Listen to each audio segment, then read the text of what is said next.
문성공을 시조로 확정하게 된 배경에 대해서 알아보고 있는데 총 9번으로 나누어서 살펴보고 있는데 오늘은 그 6번째 시간입니다.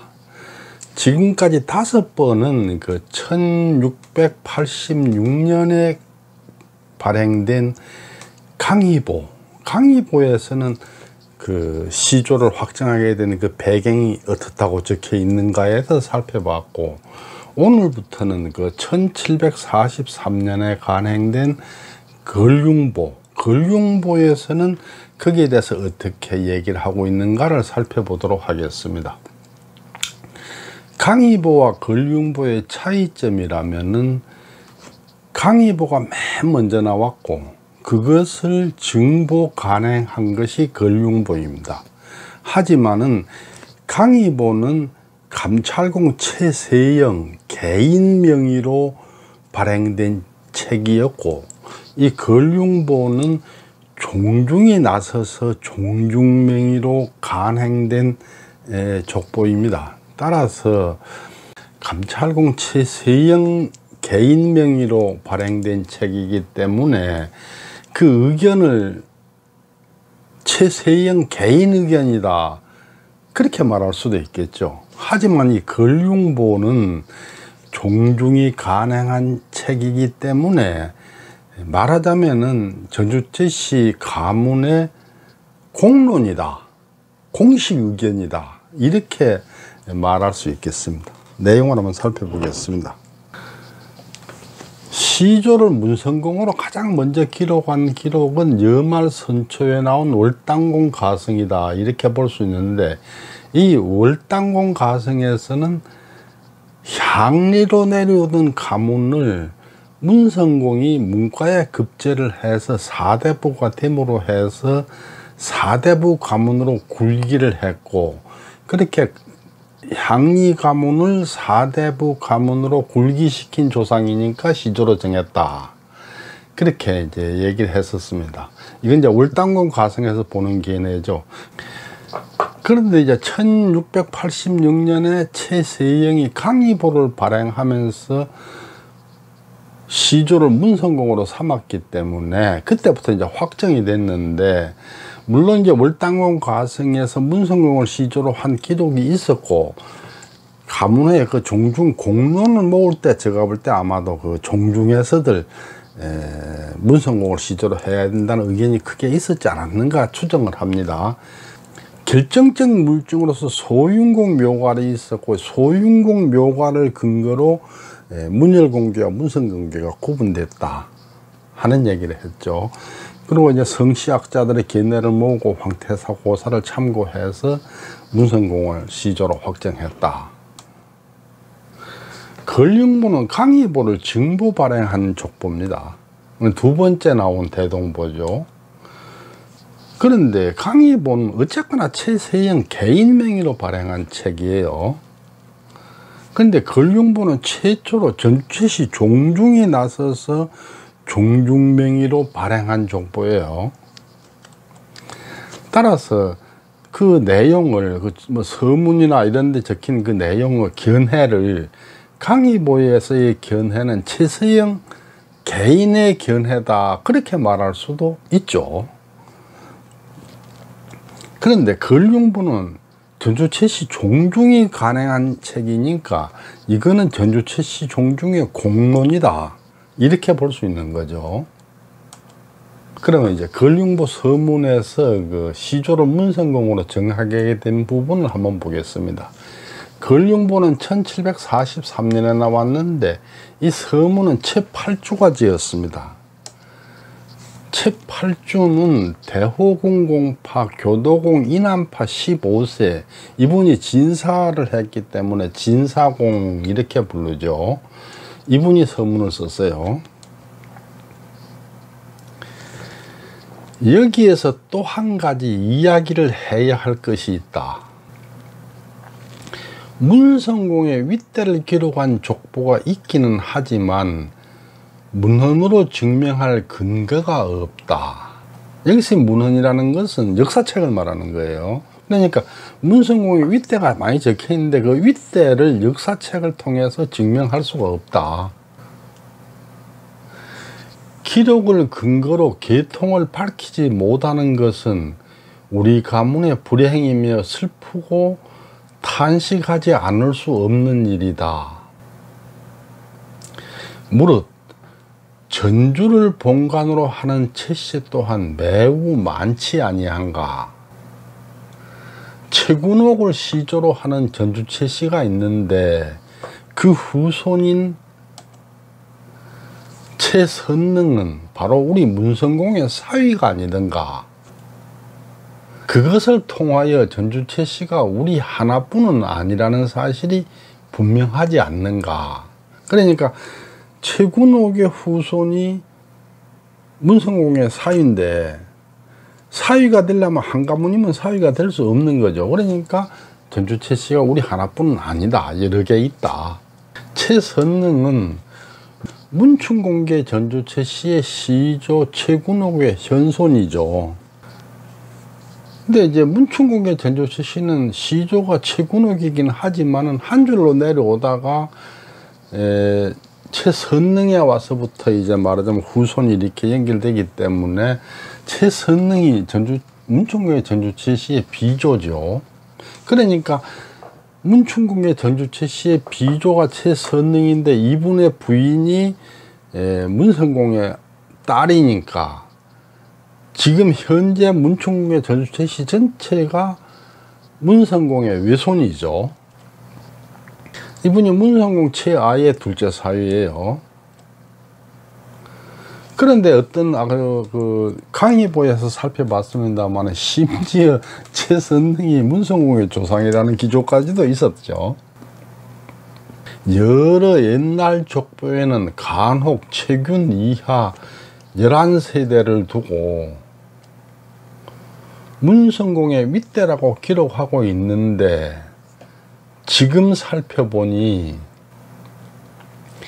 고려사에 의하면은 충수광 경신년에 최용갑 등이 문과에 급제했다고 적혀 있다.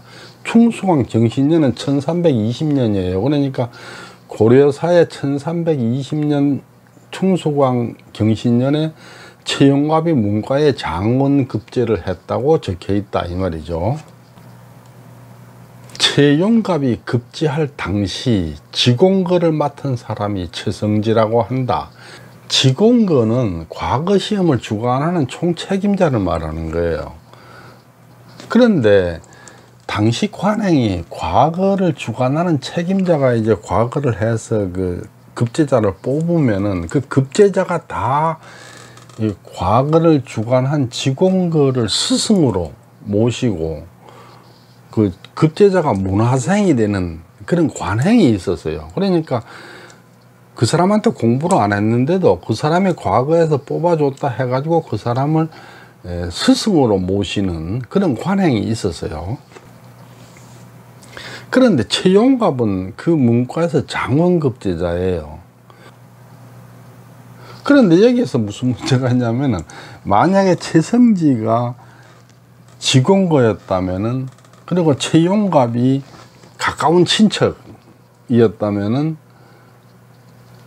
뽑을 수가 없는 거예요.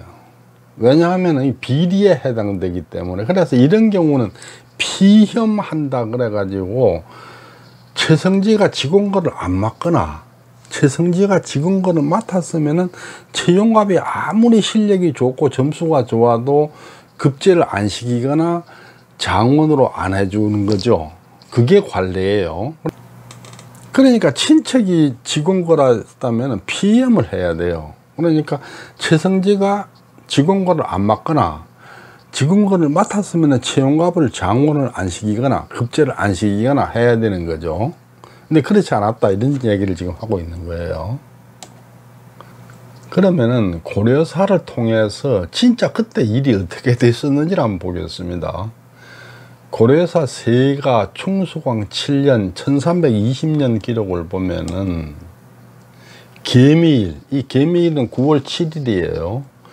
개미일에 최용갑 등에게 급제를 주었다. 이거는 이제 최용갑 등 그랬는데 최용갑이 장원이기 때문에 이름을 적고 등 나머지 사람 이렇게 적은 거죠.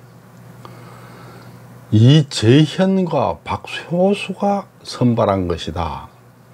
그러니까 지공거가 최성지가 아니야. 이재현하고 박효수가 지공거인 거죠. 임금이 박효수가 청백한 사람이라는 것을 가상하게 여겨서 은병 50개, 은괴 50개와 쌀 100석을 하사하여 학사연에 쓰도록 하였다. 그 문과를 뽑으면 그 급제자가 전부 문생, 제자가 돼가지고 지공고를 스승으로 모시겠습니다 하는 그 잔치를 벌려요. 잔치를. 그 축하연치를, 그걸 학사연이라 그러는데, 이 학사연에 쓰라고 은괴 50개, 그리고 이제 쌀 100석을 하사를 했다. 최용갑이 급제를 한 것은 지공거가 이재현과 박효수예요. 최성지는 이 과거에 관여를 안 했어요. 그 당시 최성지가 대단히 그 높은 벼슬에 올라가고 했었는데, 최성지는 과거에는 관여를 안 했어요. 과거를 해서 최용갑을 뽑은 사람은 이재현과 박효수죠. 그러니까 저자 최팔주가 오해한 거예요. 잘못한 거죠. 이 학사연은 그 문생을 선발하는 했다고 이제 축하하는 잔치죠. 이 잔치를 통해서 이제 그 급제자가 지공거의 제자로 되는 거죠. 그러니까 지공거가 이제 말하자면 스승으로 이제 이렇게 그 받들어지는 그 축하 잔치를 하게 되는 거죠. 최성지는 바로 최균의 6세손이다. 최용갑은 바로 문성공의 셋째 아들이다. 이것을 근거로 고증해 보면은 최균은 문성공의 선대가 아니라는 것 또한 분명하지 않는가. 최균의 6세손인데 최성지가, 최용갑은 문성공의 아들인데 문성공이 최균의 후손이라면은 그 최성지가 지공고로 뽑지를 못했을 거다. 피험을 해서 급제를 안 하든지 뭐 내지는 뭐 지공고를 사퇴하든지 했을 것이다, 이런 얘기죠. 최팔주가 주장하는 바에 의하면은 최성지가 문성공하고 친척이라면은, 가까운 친척이라면은 최용갑을 급제시킬 수는 없다, 이런 얘기죠. 피험을 해야 되니까. 피험을 하지 않으면 당시에 관행이 있기 때문에 그랬을 것이다. 그런데 이건 이제 사례를 잘못 짚은 거예요. 최성지가 아니고 그 지공거가 이재현하고 박효수였잖아요. 그러니까 잘못 짚은 거지, 이거를, 사례를. 모순이 발생했는 거죠. 근데 이거는 사실은 이미 시조에 대해서 1686년 강희보가 시조로 확정해서 기록을 했고, 그리고 얼추 한 60년 후에 쓴 글이기 때문에 큰 의미가 없죠. 영향을 미쳤다고 볼 수는 없죠. 그렇지만은 그 견해, 종중의 견해는 문성공하고 최균은 직계혈족이라고 볼 수는 없다 하는 견해를 가졌다는 것은 알 수 있겠죠. 다음번에는 역시 그 지인사공 최팔주가 지은 서문을 통해서 그 문열공계 전조최 씨와 문성공계 전조최 씨가 어떻게 차이가 있는가에 대해서 살펴보도록 하겠습니다. 거기에서 보면은 그 최팔주는 문정공의 선조는 대대로 벼슬을 한, 관리로서 벼슬을 한 사람 가문이다. 문성공의 가문은 대대로 사호로 이어온 가문이다. 그러니까 어떻게 관료 가문과 사호 가문이 한 가문일 수 있느냐.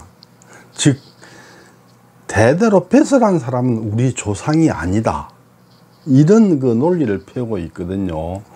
그 참 일반적인 족보에서는 보기 어려운 그런 논리인데 거기에 대해서 한번 살펴보도록 하겠습니다. 경청해 주셔서 감사합니다.